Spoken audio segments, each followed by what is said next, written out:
We have some sad news to report at the top of the show. A missing Great Falls man has been found dead. Tyler Hardy was reported missing on Sunday. According to Cascade County Sheriff's Office, Hardy's motorcycle was recovered first.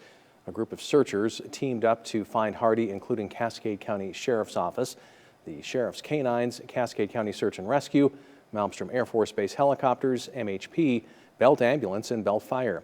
Hardy's death is still under investigation. We will update you with more information at a later time.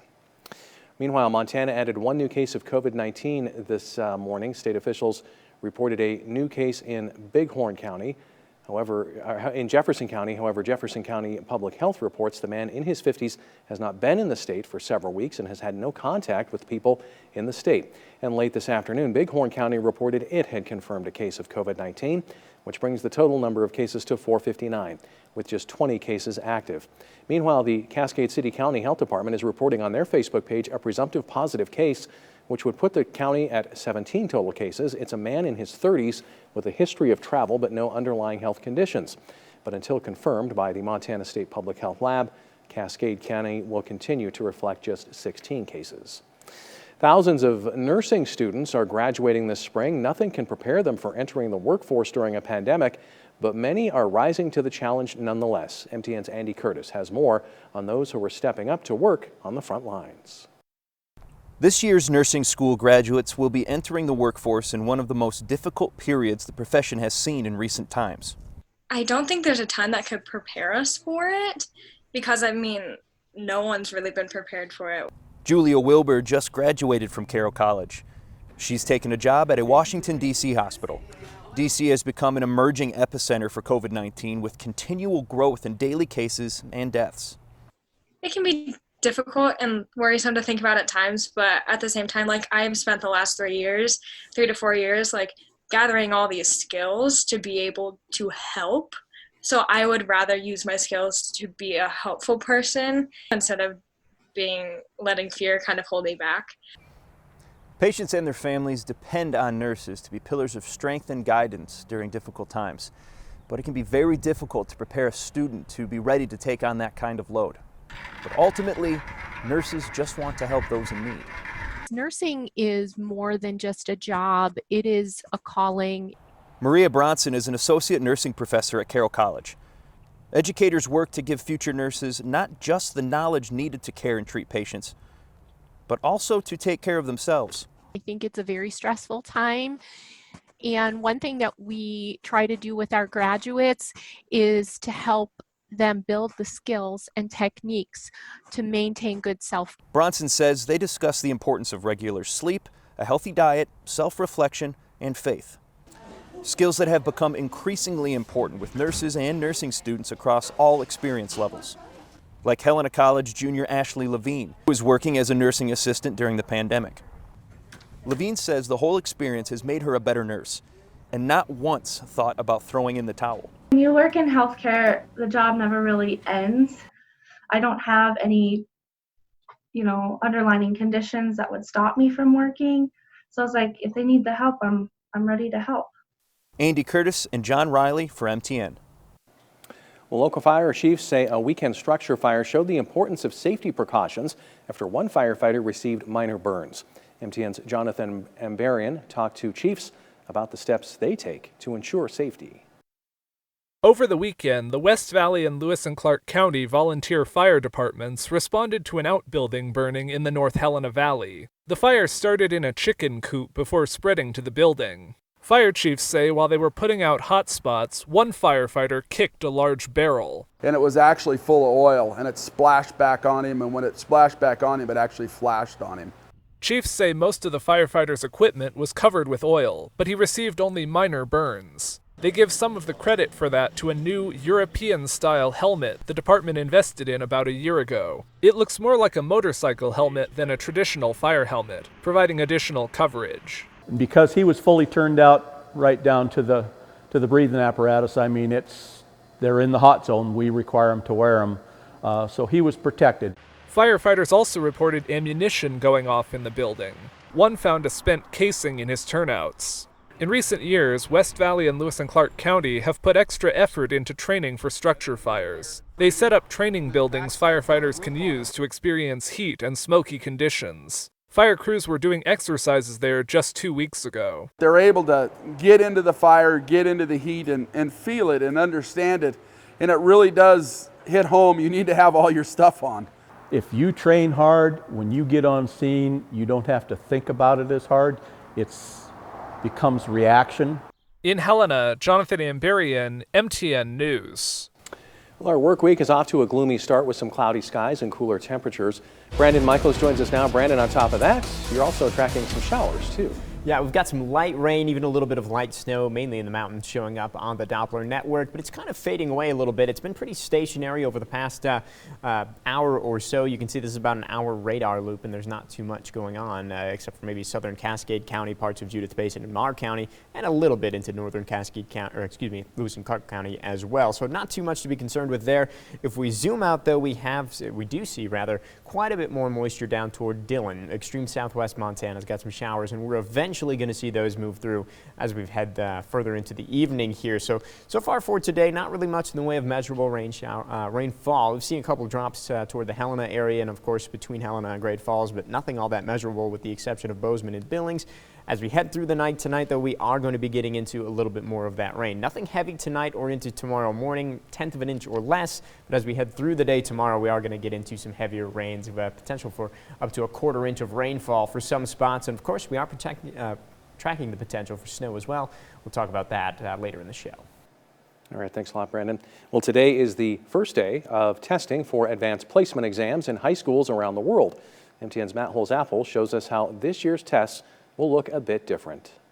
This year, high school AP students will be trading in these for this, as testing will be taken almost entirely online. Not only that, each subject's test will be taken simultaneously around the entire world. AP sent us information and we're working with it. We are going to pull in students that are taking the AP exam and make sure that they understand what they need to do remotely. Students should receive an exam e-ticket by email 2 days before each test. Multiple tests means multiple tickets. There are makeup exam dates in June, but College Board asks that all exams be taken on their scheduled dates in May unless there is a significant conflict. Aside from the fact that most people will be taking them from home, here's what's different about this year's exams. Difficulty and scoring will remain the same as in previous years, but the exams will be much shorter this year. Additionally, exams will only include topics and skills that most AP classes should have covered by early March. The proctoring piece is taken care of by AP. We're not doing anything additional that AP is not asking for. This year's AP exam will be open book or open note, with a few exceptions. Students may not consult with any other individuals during the testing period unless they are working on a group performance task. College Board also says that the exam format will be designed specifically for an at-home environment, meaning points will not be earned from content that can be taken directly from textbooks. They'll be working with high schools around the world to respond to any potential violations of exam security. So far, things seem to be going smoothly. It's working smoothly as far as I know. I haven't heard from the teachers that things are not going well. We've only had, I think, 2 students that didn't want to take the AP exam this way. In Great Falls, Matt Holz-Apfel, MTN News. Students at Great Falls Central Catholic that didn't already have access to a computer were given laptops at the start of remote learning. The exam times will also be shorter than normal, but the exact time will vary based on the subject. Coming up, details on a renewed partnership to help Treasure State residents in a time of need. More on the Rebound Relief Fund when we come back.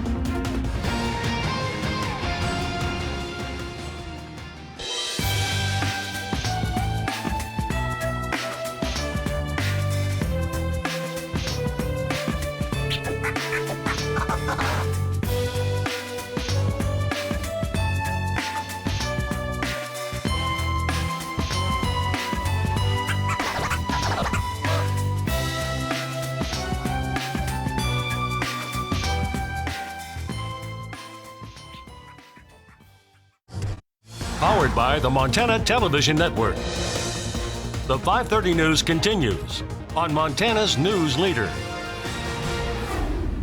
Welcome back. Tonight we want to tell you about a new effort to help Montanans recover from the financial impacts of COVID-19.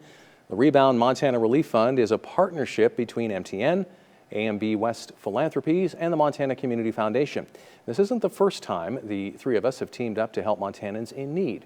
Our Montana Wildfire Relief Fund raised more than $600,000 to help rural volunteer fire departments, all thanks to contributions from viewers like you. This year, in the wake of the devastating impact COVID-19 has had on families and businesses, we're renewing that partnership. We've created a statewide fund to provide safety net funding for rural and tribal communities adversely affected by the pandemic. There will be organizations that cease to exist because they just financially are not able to continue. Really what we're talking about here is resiliency and focusing on minimizing disruptions as best we can. Go to KRTV or KXLH.com/relief, and there you can access various funds that have been set up. MTN and AMB West Philanthropies will match the first $150,000 donated to the Montana COVID-19 Relief Fund. Anything you can afford is a way we can all help our fellow Montanans rebound. As we continue through the pandemic, making ends meet can be tough when you don't have a job or are cashing in a smaller paycheck. United Way of Cascade County is working to help agencies provide services that provide relief to struggling families. Efforts for a COVID-19 relief fund began in mid-March. Officials used $10,000 from their emergency fund and say private donations have also helped boost the project. They've dispersed about $20,000 so far to agencies in Cascade County like Opportunities Incorporated and St. Vincent de Paul. President Gary Owen says their agency still has $35,000 to $40,000 left to help more agencies fill a number of needs. Food and basic needs to housing, rental assistance, transportation, some mental health issues, bringing groups together to talk about how we're meeting those increased needs. Owen says United Way of Cascade County partners with Montana 211, which is a free information and referral service available by phone. The program offers additional resources with counselors ready to help with mental health issues from the pandemic. Well, we are tracking some rain and snow for tonight, and actually not just tonight. We've got quite a few more chances in the forecast. We'll have details on those after the break.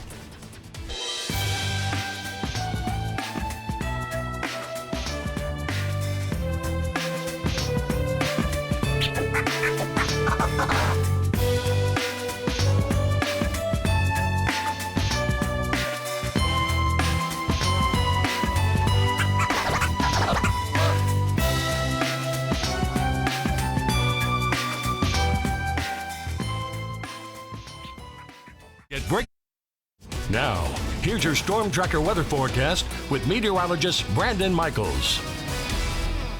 We are tracking quite a bit of moisture moving through the state of Montana here this evening. It's kind of stalled out a little bit. The rain and snow that was starting to push through into north central Montana is not really doing so anymore. But you do notice, as we said earlier, we've got more moisture down to the southwest. And eventually, that is going to be rising up to the north and approaching our area. It's going to take a while, though. It's not going to be immediate. We're really not looking too much in the way of rain in the early evening hours here. Here's about 10 o'clock, and that's really when we're going to start to see things lifting up toward the Helena area. You can see the rest of the area is realistically fairly dry, just cloudy skies. It's going to be quite late into the evening where we really see some of that moisture approaching Great Falls. You can see, though, probably cool enough by 4 a.m. that we could see some snow showers mixing in. So late tonight, early tomorrow morning, some snow is possible for Great Falls. Not really expecting accumulating snow, though. Then for tomorrow morning, we're going to see a little bit steadier band of that snow setting up to the north of Great Falls, up I-15 and also up at parts of 89.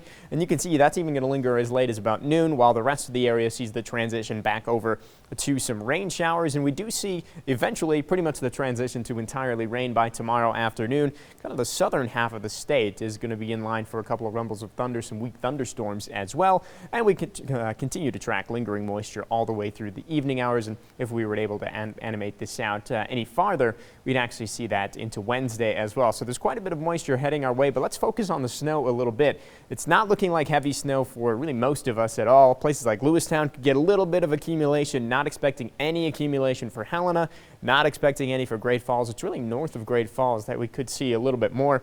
I would say probably up to an inch in Cut Bank. Some of the higher models are bringing them as much as about 2 inches, but it's really that area that we're most concerned with. So midnight tonight through noon tomorrow, they're going to be under a winter weather advisory. So we've got 1 to 4 inches of snow possible, with the higher totals farther off to the west, not to the east.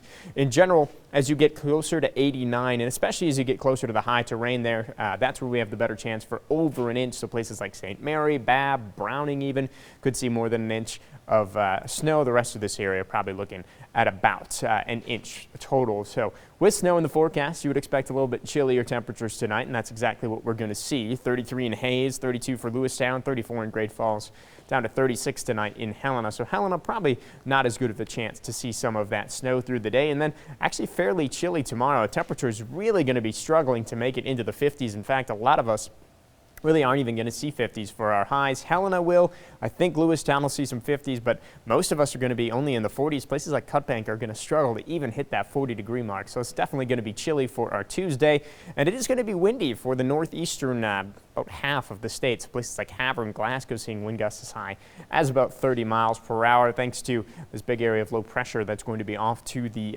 west, and that's going to continue to bring moisture towards us, and we're going to see some adverse effects from that for a couple of days here. So here's the 7-day forecast. Again, showers on Tuesday and on Wednesday. Finally getting into some sunshine on Thursday. Friday, again, more rain chances, even a few chances possible Saturday and Sunday. So kind of a wet forecast over the next 7 days. Helena, same story, showers and probably a little better chance for some storms tomorrow in Helena. More showers Wednesday before some clearing on Thursday, and then additional chances for Friday, Saturday, and even into the day on Sunday, even though our temperatures do finally start to warm up. Tom? Coming up, the news is getting more positive by the day. We're going to share with you our social distancing game changers. Powered by the Montana Television Network. The 5:30 news continues on Montana's news leader. The Helena Fusion Robotics team was set to compete in the first Tech World Championships this spring, but with COVID-19 canceling the event, instead of losing momentum, the group went to work. The Fusion Robotics team began crafting personal protective equipment for frontline workers. Miranda Schaefer, a third-year member of the team, said being able to devote their time to a cause like this wasn't how they intended to spend this time, but they're just happy that they can help. It's been really cool because there's just so much crazy stuff going on, and it can be very uncertain how best to assist, and this is definitely a big problem, and it's not super hard for us to help out with it. So it's just felt really good that there's something that we can easily do that's helping out a lot of people. As of right now, the group has created over 100 masks and 30 face shields that have been donated to various organizations. As the state reopens, Montanans are hitting a lot of positive benchmarks in the slow return to normalcy. Tom Wiley counts down the best milestones of the week in another edition of Social Distancing Game Changers. Another week with the news is mostly coronavirus related, but it seems to be getting more positive by the day. Now, Cece and I have just had a blast going through the footage and the stories from the last 7 days, and we want to share our top 5 moments of the week with you. First, our friend Rosh Drashinsky sent along this video of his dog Chips with a few gravity-defying leaps for treats. Chips is a very good girl. At number 5, it's our friends Sue and Jim Sargent from the University of Providence doing something. Not sure what exactly. Cool outfits, though, and certainly help lifting the spirits of Argo athletes. At number 4, rodeo is back. Youth, junior high, and high schoolers were back in the arena this weekend in Terry for their first competition of the season with social distancing guidelines in place and approval of the county health department. At number 3, mermaids are back as well. The world-famous Sip and Dip reopening in phase 1 of the governor's plan, and that means 6 mermaids back in action, a good omen for Great Falls and Montana. At number 2, Browning High School going big to honor their seniors, painting 130 names on the field at Arrowhead Stadium and turning on the Friday night lights to celebrate the accomplishments of the class of 2020. And at number 1, the Montana Air National Guard making sure our healthcare workers and frontline responders aren't forgotten, organizing a C-130 flyover across 20 Montana towns and healthcare facilities, boosting morale and providing a lift during a stressful time. Now, please keep those videos coming. Just turn your phone sideways. Send us an email to homehighlights@krtv.com. Cece and I will put them together and feature them every Monday on Game Changers. Reporting from home, Tom Wiley, Cece Wiley, MTN News. All right, thanks, guys. We'll be right back with the final check of weather. Welcome back. We are tracking some rain tonight. Going to be seeing some snow eventually, too. We'll take a look at future track as we head toward about 10. That's going to get closer to Helena, toward about 3 or 4, toward Great Falls. And then that snow is really going to set up to the north of Great Falls by tomorrow morning. Well, after a career spanning 6 decades, Hollywood has lost a legend. Jerry Stiller passed away this weekend from natural causes. His son, actor Ben Stiller, tweeted out the news. Now, many know Jerry Stiller from his role as George Costanza's father in the TV show Seinfeld, but he got his start in Hollywood long before that in the 1960s. He and his wife Ann Mira routinely appeared on variety shows with their comedy act. The pair were married for 62 years. Stiller was 92 years old. Sad to see him go, but he did leave us with a lot of funny memories. Big legacy for him. I'm sure that Seinfeld, King of Queens, will be heavily downloaded from here on out. I would think so. All right, that's all the time we have. See you back here tonight at 10.